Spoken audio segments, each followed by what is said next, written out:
Hello दोस्तों, welcome to the Bloom interior. Bloom interiors में आपका हार्दिक स्वागत है। कैसे हैं आप सब? आज बात करते हैं मॉड्यूलर किचन के स्टैंडर्ड साइजेस के बारे में। कहाँ पे कितना साइज होना चाहिए, काउंटर टॉप की हाइट क्या होनी चाहिए, बैक स्लैब के टाइल्स कितना होना चाहिए, टॉप कैबिनेट्स की हाइट कितनी होनी चाहिए, डेप्थ कितनी होनी चाहिए, बेस कैबिनेट्स की डेप्थ कितनी होनी चाहिए, लाइट के पॉइंट्स कहाँ पे होने चाहिए, कितने इंचेस पे होने चाहिए, लॉन्ग यूनिट की हाइट क्या होनी चाहिए। आज इन्हीं सब चीज़ों पे बात करते हैं और आपको बताते हैं कि स्टैंडर्ड हाइट्स क्या क्या होती हैं। अगर आप अपना मॉड्यूलर किचन बनवा रहे हैं, उससे पहले ये वीडियो आपके लिए।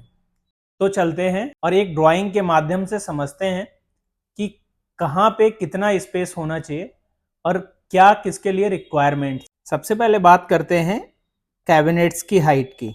जो बेस कैबिनेट्स होते हैं, तो बेस कैबिनेट की जो हाइट रहती है वो 700 mm रहती है। 700 mm मीन्स हो गया 70 सेंटीमीटर, या फिर आप इसको इंच में कैलकुलेट करेंगे तो 27.5 इंच हो गया ये।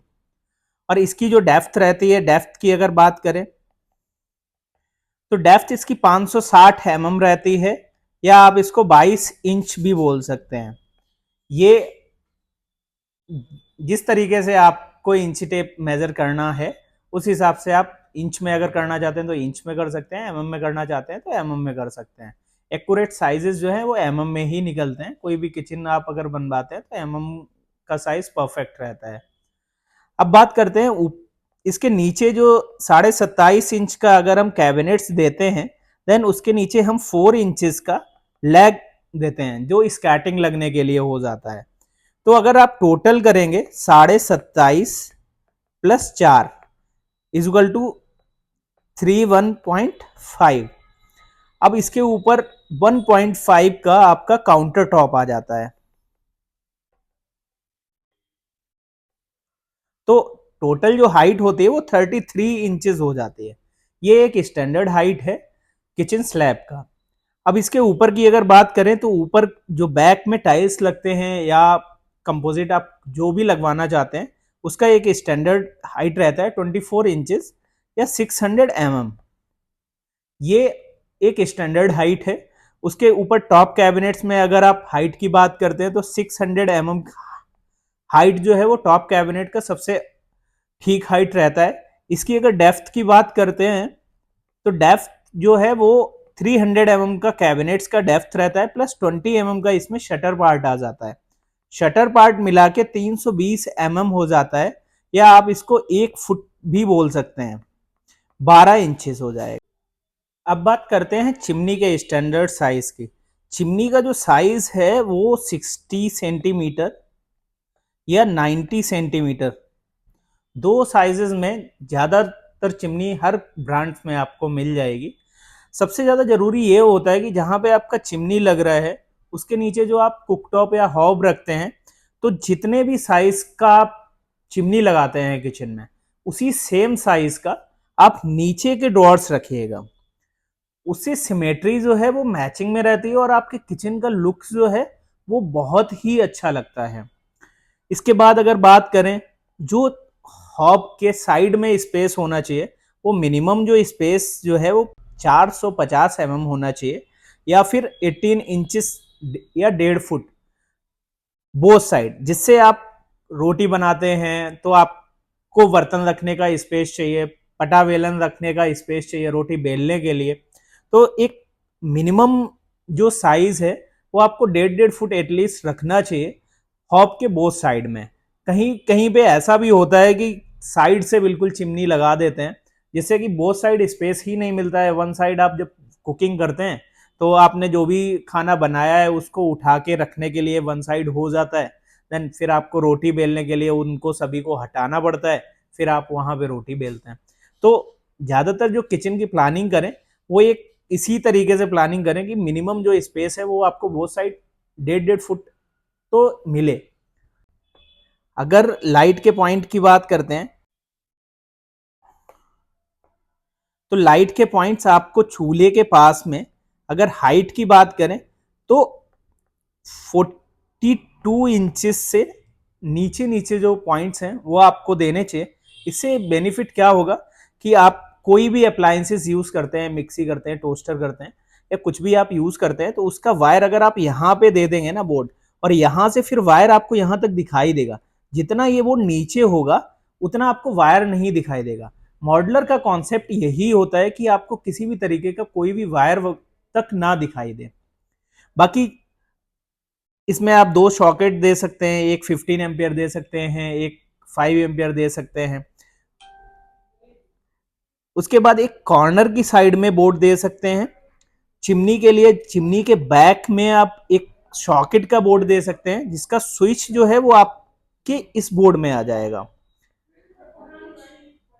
ये लाइट्स के लिए एक हमें पॉइंट्स देना होता है, जिसकी हाइट अगर आप देखेंगे तो 33 इंचेस आपका टॉप हो गया, 24 इंचेस आपका बैक टाइल हो गया, देन उसके ऊपर आप पॉइंट दे सकते हैं। अब बात करते हैं सिंक के पॉइंट्स की, कि सिंक के लिए आपको कहां पे पॉइंट देना चाहिए। अगर आप वॉल माउंट टैप रखना चाहते हैं तो सिंक के पॉइंट फ्लोर लेवल से 42 इंचेस पे होने चाहिए। इसमें एक जो है वो टैंक का पॉइंट होना चाहिए, दूसरा गीजर का पॉइंट होना चाहिए, थर्ड पॉइंट फ्रेश वाटर का होना चाहिए।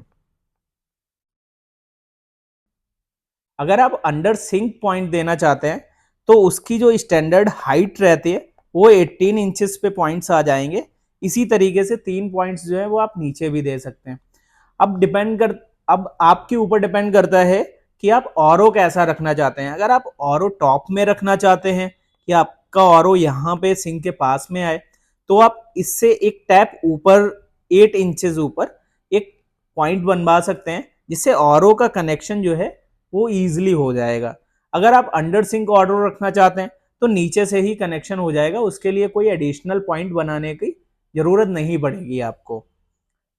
तो सबसे पहले हमने बात की है बेस कैबिनेट्स की हाइट, डेप्थ और विड्थ।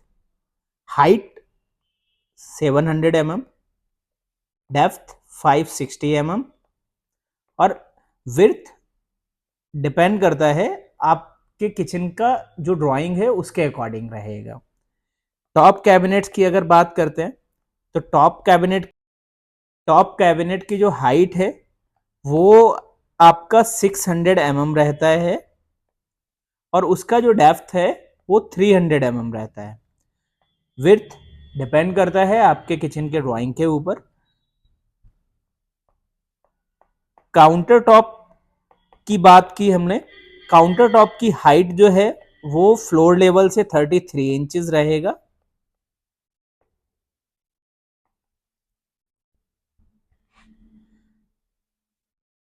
काउंटर टॉप की डेप्थ जो है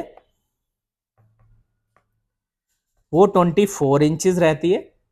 ये एक स्टैंडर्ड साइज है, बाकी कम ज़्यादा आप कर सकते हो। वैसे अगर आप स्टैंडर्ड में रहेंगे तो आपको कोई भी प्रॉब्लम नहीं होगी किचन को यूज़ करने में। अदरवाइज काफ़ी टाइप की प्रॉब्लम जो है वो आपको फेस करनी पड़ सकती है। अगर स्लैब नीचे होगा तो आपके बैक में पेन हो सकता है, अगर स्लैब की हाइट ज़्यादा होगी तो आपको कंधों में प्रॉब्लम आ सकती है। तो इस टाइप से एक स्टैंडर्ड जो हाइट है वो 32, 33, 34 मैक्सिमम यही आप रख सकते हैं। अदरवाइज बीच का अगर आप लेके चलते हैं तो 33 is good for all kitchen. उसके बाद हमने बात की है आपके बैक टाइल्स के। बैक टाइल्स जो हैं वो 600 mm की हाइट में रहते हैं।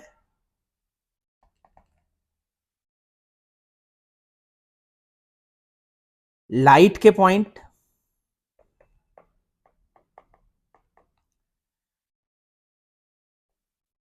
फ्लोर से, जो लाइट के मैन पॉइंट होते हैं वो 42 इंचेस के नीचे नीचे रखिएगा। इसके बाद चिमनी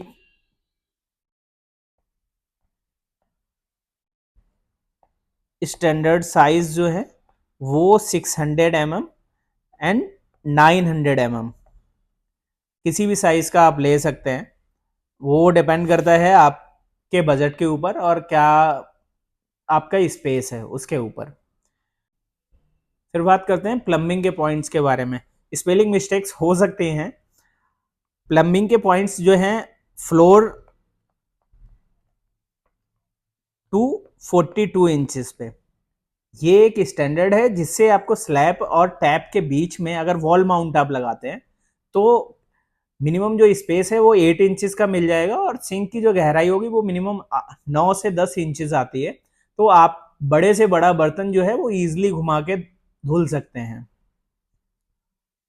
अगर आप सिंक के पॉइंट्स अंडर सिंक देना चाहते हैं तो उसका जो फ्लोर से हाइट रहता है वो 18 इंचेस पे आप दे सकते हैं। अंडर सिंक आरओ के लिए भी सेम पॉइंट्स यूज कर सकते हैं, इसी में उसकी फिटिंग हो जाती है। बाकी अगर आप हॉब लगाना चाहते हैं तो हॉब के लिए भी एक इलेक्ट्रिकल पॉइंट्स देना पड़ता है, जिसको आप 24 इंचेस पे दे सकते हैं फ्लोर से, जो आपका फ्लोर लेवल है। लॉन्ग यूनिट का स्टैंडर्ड हाइट जो है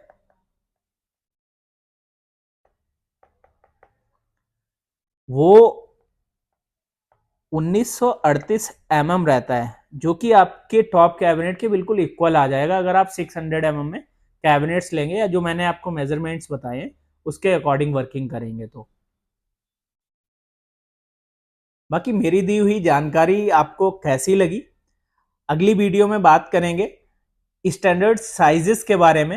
उसमें फुल डिटेल्स में एक वीडियो बनाएंगे जो स्टैंडर्ड साइज होते हैं पेंट्री के लिए, यस कॉर्नर के लिए, मैजिक कॉर्नर के लिए या बोतल पुल आउट के लिए, बास्केट्स के लिए, उन सभी पे बात करेंगे।